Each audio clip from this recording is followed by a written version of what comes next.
very life-changing, I assume. Yeah, you can say so. For me, Agile is moving from individual task to team delivery, especially Agile coaches because they tend to think they know everything. Hello everyone, my name is Juliane. I'm working as a chapter lead for the Scrum Masters at AldiDX, and a few years ago at a conference I met Ari, who is one of the co-authors of the Agile Manifesto, and I thought it would be a great idea to get some external insights about agility to our company today.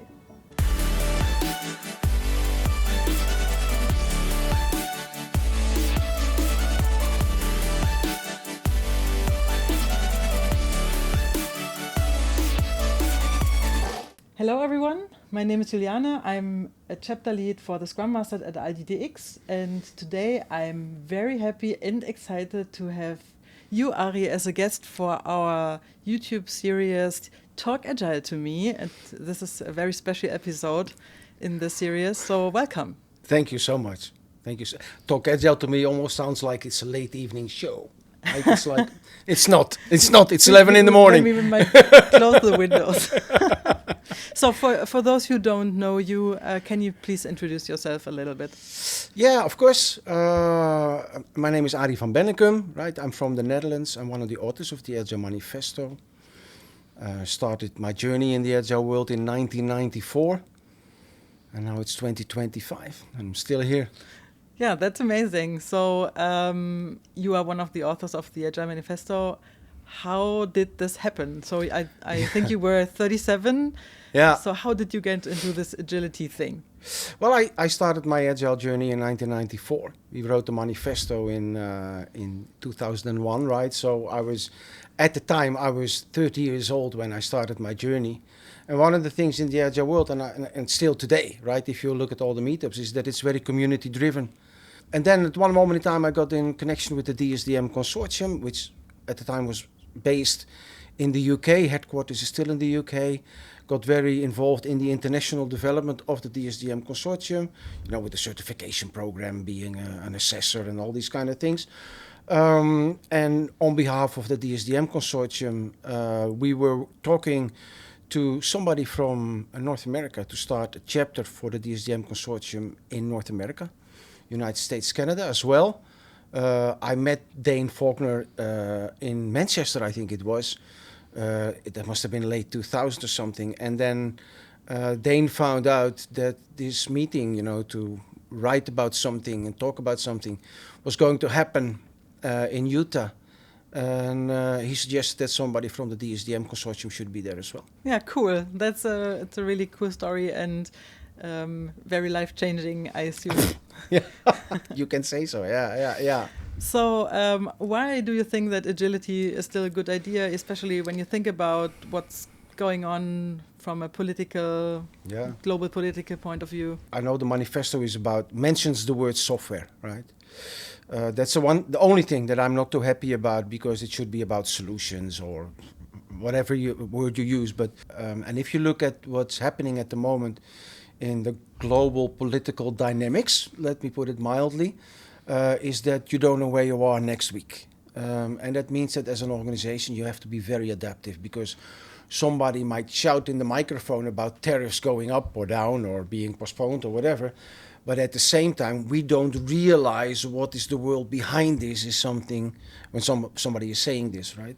So there's a paper stream going on, there's a process going on, there might be, IT help needed, and it has to be there fast, because maybe, 2 weeks from now it's up and running, and then we all have to follow, those rules. So I think just as a very simple example, this is what needs to happen, right? And it's not about IT systems or solutions.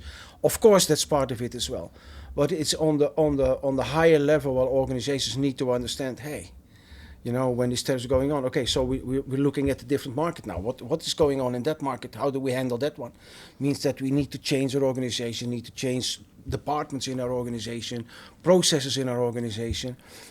So yeah, I think it's more needed than ever. I also believe in the power of agility and that it helps us to solve problems, and should be fun anyways. Even the situation at the moment is very serious. Yeah. So, do you have any anecdote, any funny story from an agile team that you used to work with during the last years? Funny story, right? Okay, so when you look at Mr. Tuckman forming, storming, norming, and performing. Agile coaches are supposed to know this. So when you make agile teams, they were not there in that format. Now we're going to do an agile way of working. So we reshape the teams, maybe, or whatever we do, and we put agile coaches on them. And what agile coaches forget is that their agile coach team is going through the same series, right? So they get in their storming phase as well, and they start fighting, and nobody will recognize it. And then when you're on top of that agile coach team, you have to intervene with agile coaches on the coaching level, and that's an interesting one. People forget about this, especially agile coaches, because they tend to think they know everything. You call yourself an agile agnost? Yeah. What does it mean? Well, what I see in the agile world is that a lot of people are very dogmatic about one framework. And they're talking bullshit. I had one saying to me, I can do everything with this framework. No, it's not true. And my perception is, and always have been, when we wrote the manifesto, we were serving a couple of problems in the traditional way of working. And if you drill them down to 3, it's quality, efficiency, and value delivery. Right? And the frameworks that were in the room when we wrote the manifesto, they had a little bit of a different angle. TDD is focusing on quality. Okay, now we know, right? Scrum is more focusing on efficiency. Okay, great. DSDM was focusing more on the value delivery on the client side. Great.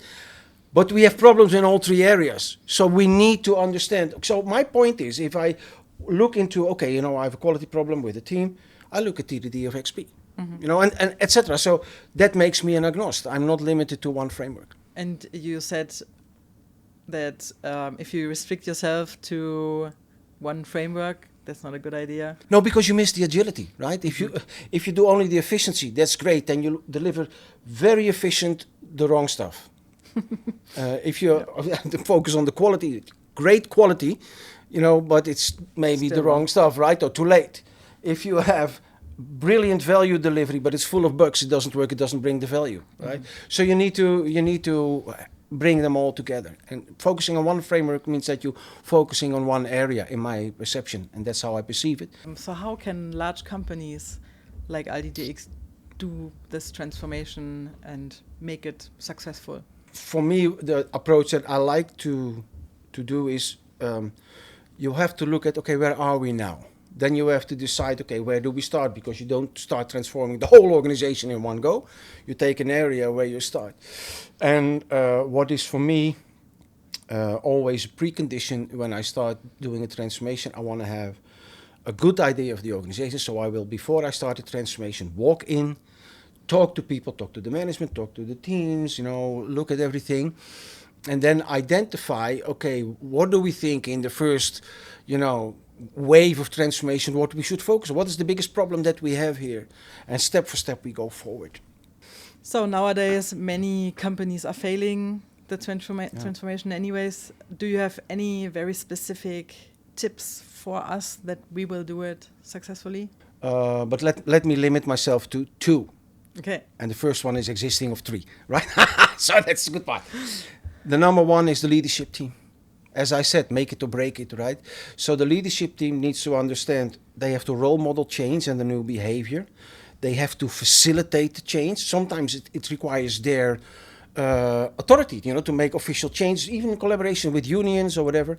And the third one is sustaining the change. And if you bring a solution, and that also is the number 2, what are the things that you could do to make things successful, is understanding in an organization is if you're going to work agile, you will go to work in a new way, and you work in a new way, you will bump into situations that you didn't meet before. So there will be a problem that you didn't see before, so you don't have the solution yet, right? And the pitfall is that people look in their brain and they have a solution from the past, and I call it innovating backward. And then after 6 months, you come back and they use all the agile words. And if you look what people do, they do classic traditional waterfall using agile words. So it's accepting that you're going to do something that you didn't do before and get the proper agile coach to do so. Good agile coaches are rare, But get the proper agile coach to say, okay, if this is your problem, this is what you should focus on to make it happen, and move forward from there. And try to accept that you're going to do stuff that you didn't do before. Yay, that's scary, eh? But this is what it is. Yeah.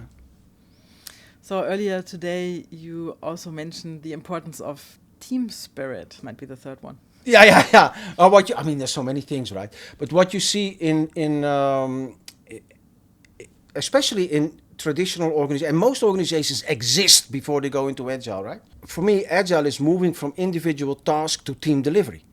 That means that the team is the center where it happens, and that in the team we need to make things happen and get to that delivery every sprint. And that's a different thing, looking at myself, or what is my role, what am I going to do, versus, okay, I am here, I'm just part of the team, and it's like a football game, right? If you play football, you might be a great goalkeeper, I might be a great defender, the guy over there behind the camera might be a great right wing attack, but we only win if all of us work together as a team.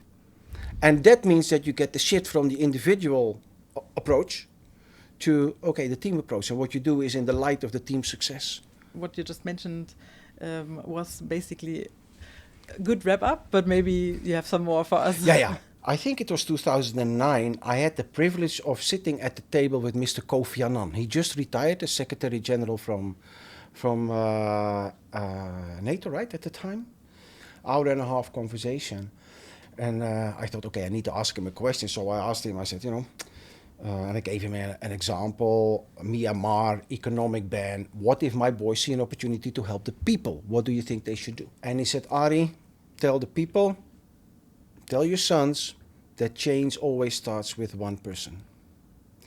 And that when it comes to change and improvement and agile transformations and whatever, it means that instead of whining about the management and the culture and the team, look at yourself. What can you do to make things happen? It starts with you. That's your responsibility. Own it. Don't walk away from it. If you need help, ask for it, right? But don't whine. And I really would like to recommend everybody, to just join the channel and come in and listen. Because one thing you need to know about being an agilist is you never stop learning, right? So every opportunity that you get, every source that you get is a good one.